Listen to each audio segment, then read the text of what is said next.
Hello everyone, the student কর্নারের পক্ষ থেকে সকলকে স্বাগত জানাই। আমার প্রিয় ছাত্রছাত্রী, তোমরা যারা 2026 সালে মাধ্যমিক এক্সাম দেবে, তোমাদের জন্য ফার্স্ট ইউনিট টেস্টের সাজেশন নিয়ে উপস্থিত হয়েছে জীবন বিজ্ঞানের। তোমাদের সব স্কুলে একই, যে দুটি চ্যাপ্টার থাকবে, প্রথম অধ্যায় আর দ্বিতীয় অধ্যায়। তাই আশা করি এখান থেকে 2 ও 3, 5 মার্কের যে কোশ্চেনগুলি থাকবে, আশা করি এই ভিডিও দেখলেই সব প্রশ্ন কমন পেয়ে যাবে। তাই প্রথম থেকে শেষ অবধি দেখতে থাকো, আশা করি ভালো লাগবে। ভিডিওটি ভালো লেগে থাকলে অবশ্যই লাইক, কমেন্ট, শেয়ার করবে। শুরু করা যাক প্রথম প্রশ্ন, প্রথম অধ্যায় থেকে জীবজগতের নিয়ন্ত্রণ ও সমন্বয়, 2 মার্কের। প্রথম প্রশ্ন হচ্ছে, হাইপোথ্যালামাসকে প্রভু গ্রন্থির প্রভু বলা হয় কেন? 2 নম্বর প্রশ্ন, সাইনোভিয়াল সন্ধি কাকে বলে, উদাহরণ দাও। 3 নম্বর, পিটুইটারিকে প্রভুগ্রন্থি বলে কেন?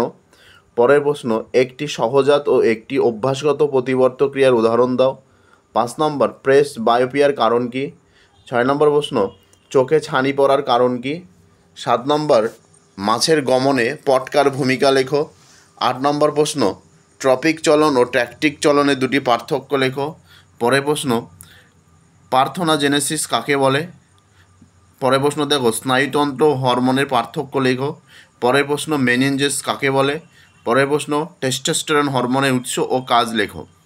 পরের প্রশ্ন দেখো, মায়োপিয়া কাকে বলে? এই প্রথম অধ্যায় থেকে 2 মার্কের এই কোশ্চেন করাই ছিল। এবার পরবর্তী দেখো 3 মার্ক ও 5 মার্কের প্রশ্নগুলো। প্রথম প্রশ্ন, একটি সরল প্রতিবর্ত চাপের চিত্র অঙ্কন করো। 2 নম্বর, একটি ট্রপিক চলন নিয়ন্ত্রণে অক্সিন হরমোনের ভূমিকা। 3 নম্বর, একটি আদর্শ নিউরনের চিত্র অঙ্কন করো। 4 নম্বর প্রশ্ন, উদ্ভিদ ও প্রাণী হরমোনের 3টে পার্থক্য লেখো। 5 নম্বর প্রশ্ন, থাইরয়েড হরমোন এর অবস্থান ও গুরুত্ব আলোচনা করো। 6 নম্বর প্রশ্ন হচ্ছে, সন্তরণের ক্ষেত্রে মাছের পাখনার ভূমিকা লেখো। প্রথম অধ্যায় থেকে 3 মার্কের ও 5 মার্কের এই প্রশ্নগুলি খুবই ইম্পর্ট্যান্ট, আশা করি এইখান থেকে সব কমন পেয়ে যাবে। এবার দ্বিতীয় অধ্যায় দেখো, জীবনের প্রবাহমানতা। প্রথম 2 মার্কের প্রথম প্রশ্ন, অটোজম কাকে বলে? 2 নম্বর, ক্রসিং ওভার কাকে বলে? 3 নম্বর প্রশ্ন, মিওসিস কোষ বিভাজনকে হ্রাস বিভাজন বলে কেন? পরের প্রশ্ন দেখো, প্রোফেজ ও টেলোফেজের ক্ষেত্রে বিপরীতধর্মী পরিবর্তন ঘটে, এইরূপ দুটি বিপরীত ধর্মের পরিবর্তন লেখো।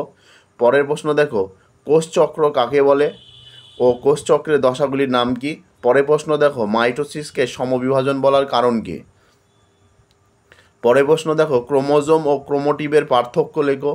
পরের প্রশ্ন, ডিএনএ ও আরএনএর পার্থক্য লেখো। পরের প্রশ্ন দেখো, ক্রোমোজোমের দুটি কাজ লেখো। পরবর্তী প্রশ্ন, সমসংস্থ ক্রোমোজোম কাকে বলে? দ্বিতীয় অধ্যায় থেকে এই মোট 10টি 2 নম্বরে ছিল। এবার দেখো 3 ও 5 মার্কের যে কোশ্চেনগুলি ইম্পর্টেন্ট। প্রথম প্রশ্ন, একটি আদর্শ ক্রোমোজোমের চিত্র চিহ্নিত করো, অঙ্কন করো।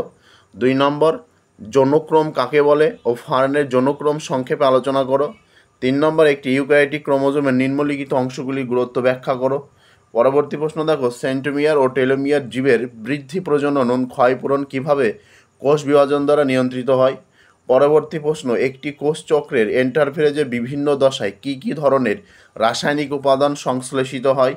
পরবর্তী প্রশ্ন দেখো, জনন কাকে বলে? জননের গুরুত্ব ও প্রয়োজনীয়তা সম্পর্কে আলোচনা করো। পরের প্রশ্ন দেখো, পরাগযোগ কাকে বলে? স্বপরাগযোগ ও ইতর পরাগযোগের সুবিধা ও অসুবিধা আলোচনা করো। পরবর্তী প্রশ্ন দেখো, সাইটোকাইনিন কাকে বলে? উদ্ভিদ ও প্রাণী সাইটোকাইনিনের বর্ণনা করো।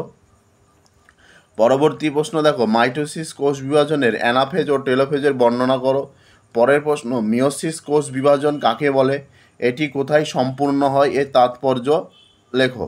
পরের প্রশ্ন দেখো, অযৌন জনন ও এর 5টি পদ্ধতি আলোচনা করো। দ্বিতীয় অধ্যায় থেকে এই 11টি 3 মার্কের ও 5 মার্কের কোশ্চেন ছিল, আশা করা যায় এখান থেকে সব কমন পেয়ে যাবে। তাই প্রথম থেকে শেষ অবধি একবার ভিডিওটি ভালো করে দেখে নাও, আর প্রশ্নগুলি মুখস্থ করে খাতায় লিখে রাখো, তাহলে কিন্তু পরীক্ষায় কাজে আসবে। আশা করা যায় এখান থেকে সব কমন পেয়ে যাবে। ভিডিওটি ভালো লেগে থাকলে অবশ্যই লাইক, কমেন্ট, শেয়ার করবে, আর চ্যানেলে নতুন হয়ে থাকলে চ্যানেলটি সাবস্ক্রাইব করে পাশে থাকা বেল আইকন প্রেস করে রাখবে। ধন্যবাদ। পরবর্তী ভিডিওতে দেখা হচ্ছে।